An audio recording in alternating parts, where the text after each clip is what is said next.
Shalom. First and foremost, I want to give all praises, honor, and glory to Yahweh, Bahasham Yahushai, Bahasham, Recha Kodash. Double honors to the elders and the apostles of Great Millstone, and peace and blessings to the elect. And today we're going to go into the book of Jeremiah, the 21st chapter.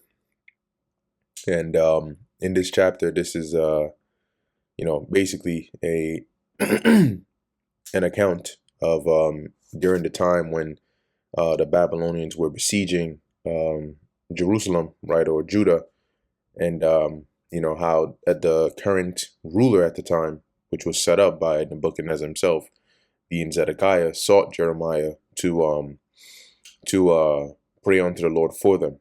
Okay, now keep in mind that similar to the book of Isaiah, as we saw, not every chapter is in chronological order, right? So in Jeremiah 21, it's like saying, this is what happened at the time when the Babylonians came and yada, yada, yada. And then Zedekiah said X, Y, and Z. Okay. But as you keep on going, as we keep on reading the chapter, there are going to be other parts in the chapter that deal with what was happening leading up to this point.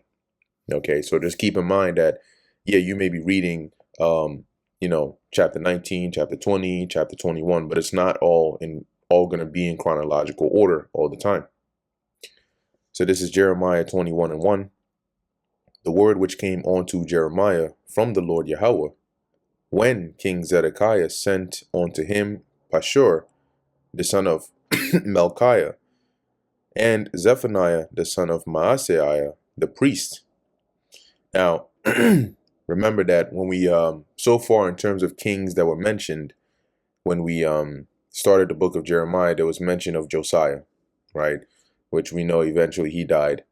And when we get to Zedekiah is pretty much, like I mentioned, the last ruler of Judah before the kingdom of Judah completely gets rent, and then that was it. In terms of us having actual kings over us, as a kingdom, that ceased after that point, right? And so you didn't have like let's say like we're back in our land and then we got a king over us, because technically what ended up happening, was once we went into captivity, obviously we were captives there, but then when we we came back to our land, it was shortly after that the Greeks came, made us captive. You have the whole history of that in the Maccabees and so on, and then leading up onto the Romans, and the Romans didn't allow us to set up kings. At the highest, you had a high priest, all right, which is why you had Herod and the Herodians that were, more so set up over us. Of course, until Yahushai came, which we understand Yahushai's position, all right, but I'm talking about the actual, an actual king with a crown sitting on a throne, in terms of our history there, all right. So anyway, coming back to the chapter, verse 2. So Zedekiah sends them to Jeremiah to go and inquire this, right? Verse 2, inquire, I pray thee, of the Lord Yahweh for us, for Nebuchadrezzar, which it's spelt as Nebuchadrezzar in some of these verses, but we know the name is actually Nebuchadnezzar, right? But in any case, for Nebuchadnezzar, king of Babylon, maketh war against us. If so be that the Lord Yahweh will deal with us according to all his wondrous works, that he may go up from us. And as I said, as we keep on reading, you'll see what was Zedekiah and what were the other rulers' actual sentiment when Jeremiah was prophesying to them that this very moment they're asking him to inquire about was going to happen, and what the Lord told them they should do. Okay, so they wanted to wait until it actually hit. Now you want Jeremiah to go and inquire according to the wondrous works of the Lord so he can make Nebuchadnezzar return and leave. Meanwhile, the bulk of Jeremiah's ministry has been warning you that when the Babylonians come, they're actually going to destroy this place. Yeah, man. Interesting. So when you look up here, the siege of Babylon, or siege of Jerusalem, 586. This is what was going on at the time. And I think it should tell us. Here we go. So I'll read a little bit of this. Jerusalem was besieged from 589 to 587 BC, marking the final phase of Judah's revolts against Babylon. Nebuchadnezzar II, king of the Neo-Babylonian Empire, besieged Judah's capital city for approximately 30 months. Okay, so that's what, over 2 years? The city ultimately fell in the summer of 587 BC, after which the Babylonians systematically destroyed Jerusalem and razed Solomon's temple. The word raise there meaning to level it, destroy it. And the Lord did say they would do that, right? The kingdom was dissolved and a large segment of the population was exiled to Babylonia. During the late 7th century BC, Judah became a vassal kingdom in Babylon. In 601, which this is a whenever you hear BC, think time counts downward. So from 589 going to 588 to 587, you're going into the future, right? It's like today saying 2021, 2022, 2023. So when it says here in 601, this is in the past of 587. In 601 BC, Jehoiakim, king of Judah, revolted against Babylonian rule. Despite the strong remonstrances or strances, whatever, of the prophet Jeremiah, Jehoiakim died for reasons unclear and was succeeded by his son Jeconiah, which the scriptures tell you, right, that pretty much he would die and wouldn't even get a proper burial. In 597, the Babylonians besieged Jerusalem and the city surrendered. Nebuchadnezzar pillaged Jerusalem and deported Jeconiah and other prominent citizens to Babylon. Jeconiah's uncle, Zedekiah, was installed as king. Later encouraged by the Egyptians, Zedekiah launched a second revolt, and a Babylonian army was sent to retake Jerusalem. And so it is during this Zedekiah's reign, as he rebels due to the influence of the Egyptians against Babylon, that army is sent. And when they came there, they did damage. Okay, so as they besieged Jerusalem, well, here it gets a little bit more. It says here, on Tishba B'Av, July 587 or 586 BC, the Babylonians took Jerusalem, destroyed the first temple, and burned down the city. The small settlements surrounding the city and those close to the western border of the kingdom were destroyed as well, which was also prophesied. According to the Bible, Zedekiah attempted to escape, but was captured near Jericho. He was forced to watch the execution of his sons in Riblah, and his eyes were then put out, and then he was sent as a prisoner to Babylon. So in any case, let's go back to where we were. So we are at this time of that siege that lasted over 2 years, ending in the destruction of the temple and so on and so forth in this chapter. Because when we go into the next couple of chapters, you'll see that it's not, once again, this is an account of that time, but, the next few chapters would still go into some of the things that happened prior to this final conquest. Verse 3. So this is why Zedekiah is asking Jeremiah to pray to the Lord to get the Babylonians to leave, because right now they're under siege. Then said Jeremiah unto them, thus shall ye say to Zedekiah. So go and send him this reply. Thus saith the Lord Yahweh, God of Israel, behold, I will turn back the weapons of war that are in your hands, wherewith ye fight against the king of Babylon. And what that means is your weapons are not going to help you. The Lord is going to make them work against you. It's like if you've ever seen the X-Men movies, there's one of the scenes where Magneto walks out and you have all these troops, soldiers and police officers with their guns pointed towards him. And then he basically uses his power to like grab their guns. And I think, I don't remember if he like rotated it to where it started pointing against them, or if he just like destroyed it. But it just reminded me of that. What this means is that even your weapons of war would work against you. You know, they will not benefit you. As it says, wherewith ye fight against the king of Babylon and against the Chaldeans, which besiege you without the walls, and I will assemble them into the midst of this city. What that means is they're going to besiege you without the walls, meaning they're outside, right, laying siege against you. I'm gonna assemble them into the midst of the city, meaning they're gonna make it through. They're gonna prevail. They're gonna come up in here. So just know that. Now, what's also interesting is there was no way in history that Babylon was not going to succeed, right? They had to become that major empire. That was in the which that's, you know, maybe it's a little bit into the future from here, or maybe it's around this time, or maybe a little before. But that was in the dream the Nebuchadnezzar had. But that was also in the vision, right? That was showed to Daniel. So the one of the major kingdoms was the Babylonians, and they had to become a power for that to take place. The difference is, had Israel been obedient to the Lord, then it could have been that even with the Babylonians in power, you know, they might have given Israel some form of autonomy or allowed them to keep dwelling, you know, without destroying them and doing this.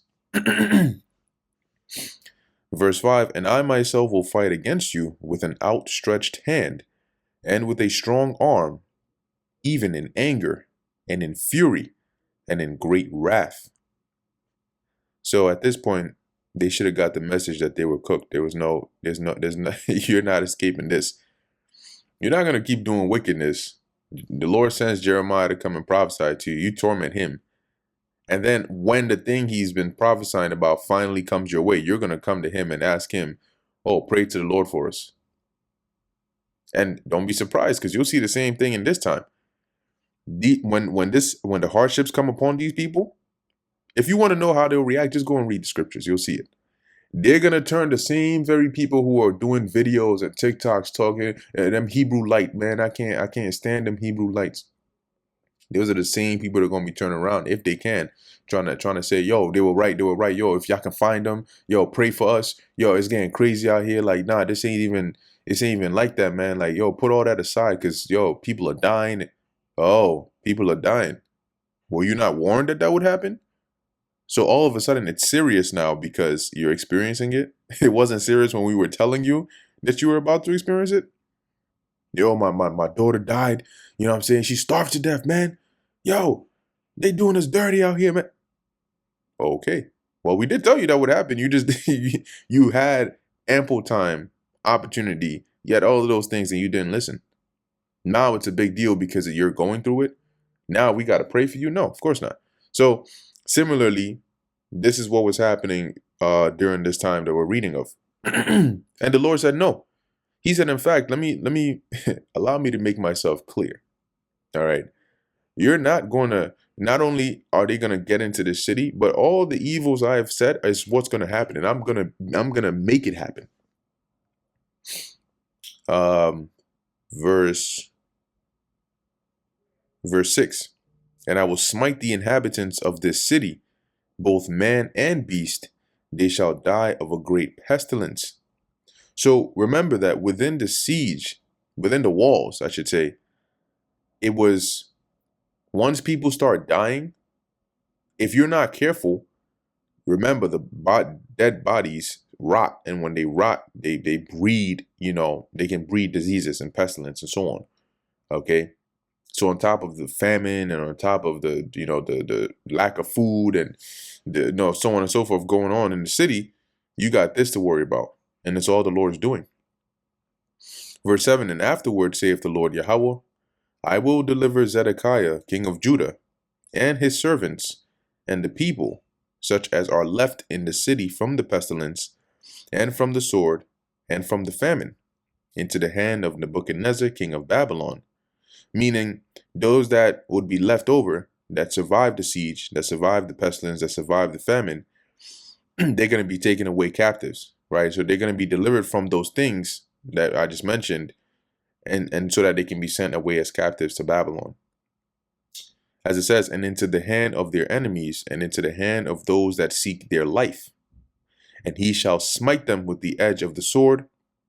He shall not spare them, neither have pity nor have mercy. Okay. And that was the case for a portion of them, but not all of them. Now with Zedekiah, as we'll read later on, Nebuchadnezzar, because he tried to escape, he tried to flee, and he got caught. I think we read that. And Nebuchadnezzar slew his sons before him, which was like the last thing he saw, because then they plucked out his eyes. And then he was permanently blind, and then they sent him to Babylon to serve out the rest of his days over there. Verse 8, and unto this people thou shalt say, thus saith the Lord Yahweh, behold, I set before you the way of life and the way of death. He that abideth in this city shall die by the sword, and by the famine, and by the pestilence. But he that goeth out and falleth to the Chaldeans that besiege you, he shall live, and his life shall be unto him for a prey.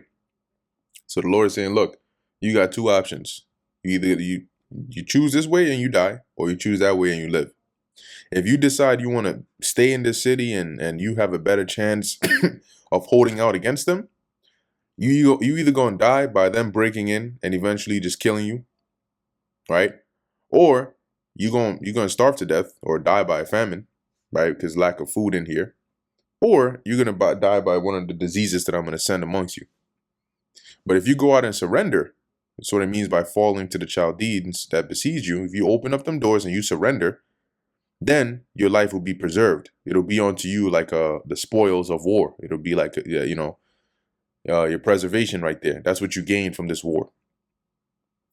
Verse 10, for I have set my face against this city for evil and not for good, saith the Lord. So there's no way that I'm going to allow this city to continue to stand. I've already set my decision to destroy it. All right. And your only way of surviving is going to be by way of giving in and surrendering to the Babylonians. It says here, it shall be given into the hand of the king of Babylon, and he shall burn it with fire. And he did, as we read in the secular history as well. And touching the house of the king of Judah, say, hear ye the word of the Lord Yahweh. O house of David, thus saith the Lord, execute judgment in the morning, and deliver him that is spoiled out of the hand of the oppressor. So being the rulers, execute righteous judgment. Those that have been robbed, those that have been victims of oppression due to the corrupt system in here, render justice for them. Lest my fury go out like fire and burn that none can quench it because of the evil of your doings. So you've been doing evil all this while. You've been watching and allowing this to go on. And now you expect me to deliver you. I'm about to unleash wrath upon you. Behold, I am against thee, O inhabitant of the valley and rock of the plain, which is just describing the geographical regions of the cities of Judah, saith the Lord, which say, who shall come down against us, or who shall enter into our habitations?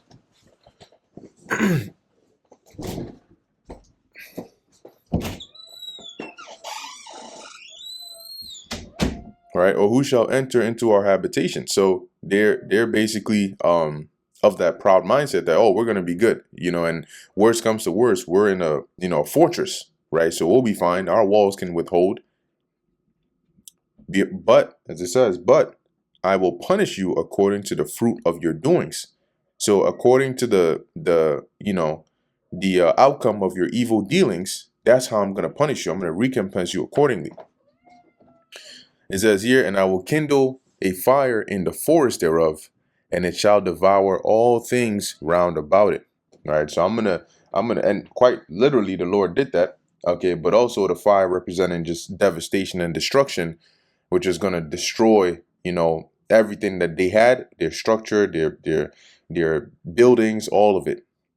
Okay, and then that would be the fulfillment of the Lord's judgment against Jerusalem, against Judah, for their wickedness and their disobedience to him. And that brings us to the end of the book of Jeremiah, the 21st chapter.